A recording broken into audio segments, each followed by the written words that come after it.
So last lecture में हमने divisibility test देखा था जी up to digit 12. Today we will continue with divisibility test for number 13. If you please pay attention, 13 is a prime number. तो इसके लिए जो ट्रिक रहेगा it will be like this. हमारा जो लास्ट डिजिट रहता है हम उसको मल्टीप्लाई करेंगे जी विथ 4 एंड इस पार्ट को हम ऐड कर देंगे रिमेनिंग नंबर्स के साथ.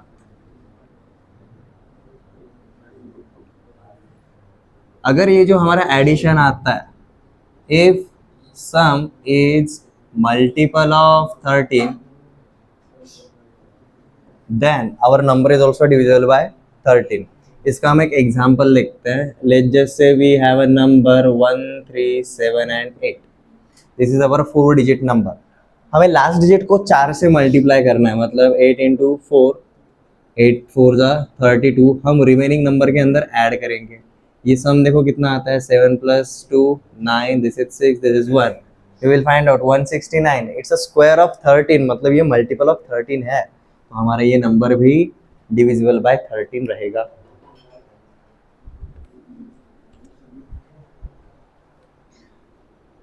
Next is 14. 14 is a composite number जिसको मैं लिख सकता हूँ जी 7 into 2. Means if any number is multiple or divisible by 7 as well as 2, then it is also divisible by 14. Next 15. 15 is composite number. 15 को हम prime factors के term में लिखेंगे 5 and 3. So any number which is multiple of 5 as well as 3, it is also divisible by 15. 16. 16 is a composite number, but क्या मैं 16 को ऐसा लिख सकता हूँ 2 to the power 4. तो जो पावर्स ऑफ 2 रहते हैं उनके लिए हमारा स्पेशल केस पावर में क्या है 4. So last 4 digits must be divisible by 16, must be divisible by 16 and so on. हम जो पावर्स ऑफ 2 एंड 5 रहते हैं उनको डिविजिबिलिटी टेस्ट के स्पेशल क्राइटेरिया में डालते हैं.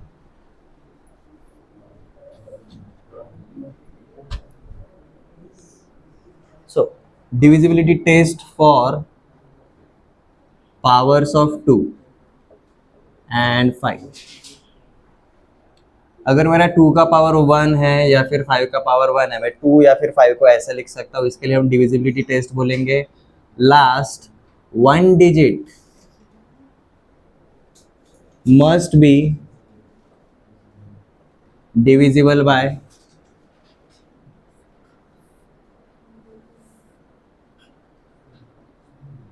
2 और 5. आप जिसके लिए देख रहे हो उसके लिए, आप 2 के लिए देख रहे हो तो 2 से होना चाहिए, 5 के लिए देख रहे हो तो 5 से होना चाहिए.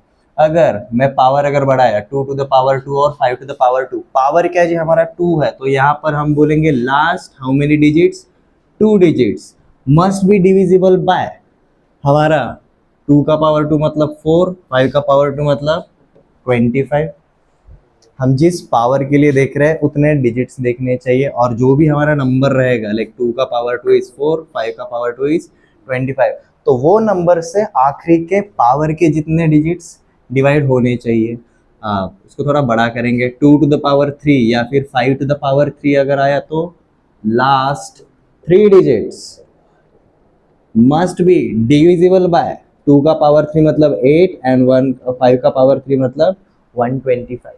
इस तरीके से हम डिविजिबिलिटी टेस्ट चेकआउट कर सकते हैं. अगर आपका पावर इंक्रीज होता है 2 to the power 4, 5, 6, हम उतने नंबर ऑफ डिजिट्स को ही डिवाइड करेंगे.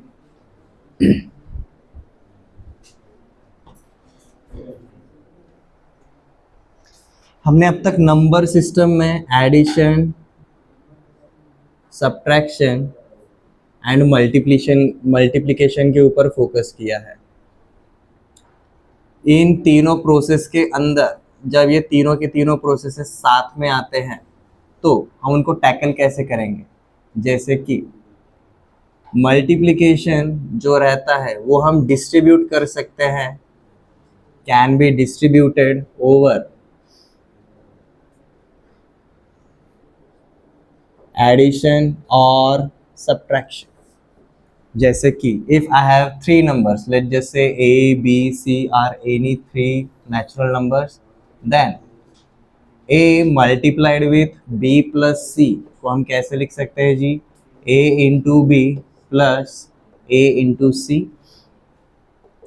Next, if A multiplied with B minus C, ऐसा अगर आया, ब्रैकेट आया मतलब हमें ब्रैकेट के ऊपर पहले फोकस करना पड़ता है, तो we can write it down A into B minus A into C.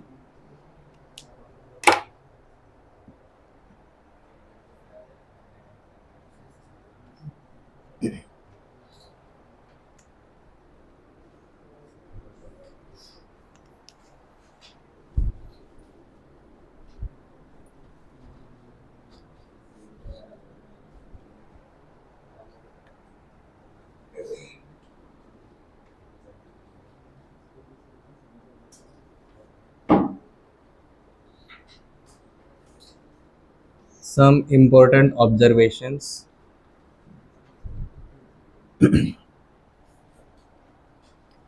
अगर मेरे A और B दोनों प्रोडक्ट में हैं और उनका पावर अगर कोई भी एक नेचुरल नंबर n रहेगा, देन हम उनको लिख सकते हैं जी A to the power n into B to the power n. Similarly A upon B का पावर अगर n रहेगा, हम उसको लिख सकते हैं जी A to the power n divided by B to the power n. Next, A का power अगर कभी माइनस n रहा, इसका मतलब रहता है जी 1 अपॉन A का पावर n रहता है. A का पावर m एंड उसका पावर अगर n गया, तो इसका मतलब रहता है जी इन दोनों का प्रोडक्ट होने वाला है, तो A to the power m into n. If I am given with A to the power m multiplied with A to the power n, जब ये प्रोडक्ट में रहते हैं तो पावर्स का एडिशन होता है, तो A to the power m plus n. A to the power m divided by A to the power n, दोनों का बेस सेम है बट पावर अगर अलग अलग है, तो जो पावर न्यूमरेटर में है वो प्लस साइन के साथ आएगा, जो पावर डिनोमिनेटर में है वो माइनस साइन के साथ आएगा.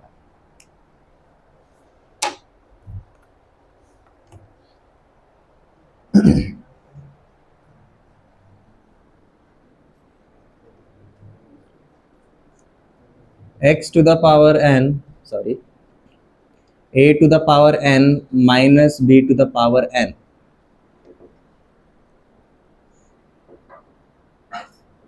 A minus B is always a factor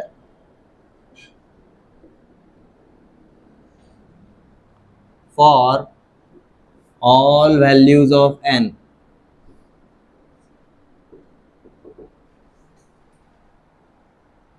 A to the power n minus B to the power n, इसके लिए A plus B is always a factor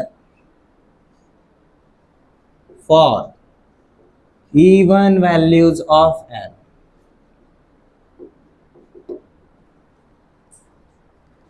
A to the power n plus B to the power n, इसके लिए A plus B is always a factor for odd values of n.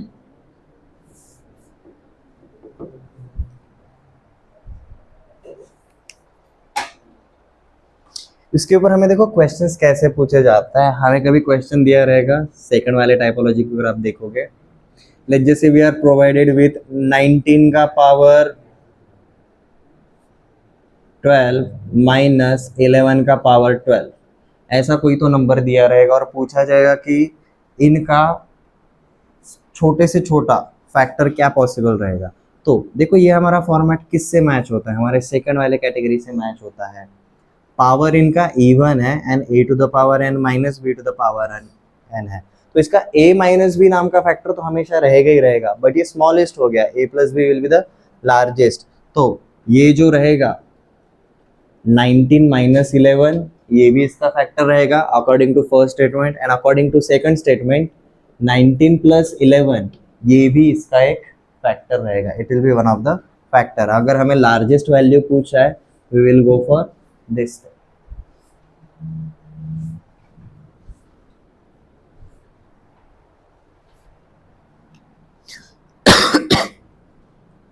अगर हमें पूछा गया है third वाली category के लिए, देखते हैं 12 to the power 5 plus 7 to the power 5, इसका कोई भी एक बड़ा वाला फैक्टर निकालना है। तो ये हमारे देखो थर्ड वाली कैटेगरी को सेटिस्फाई करता है, a to the power n plus b to the power n, a plus b इसका फैक्टर रहेगा for odd values of power.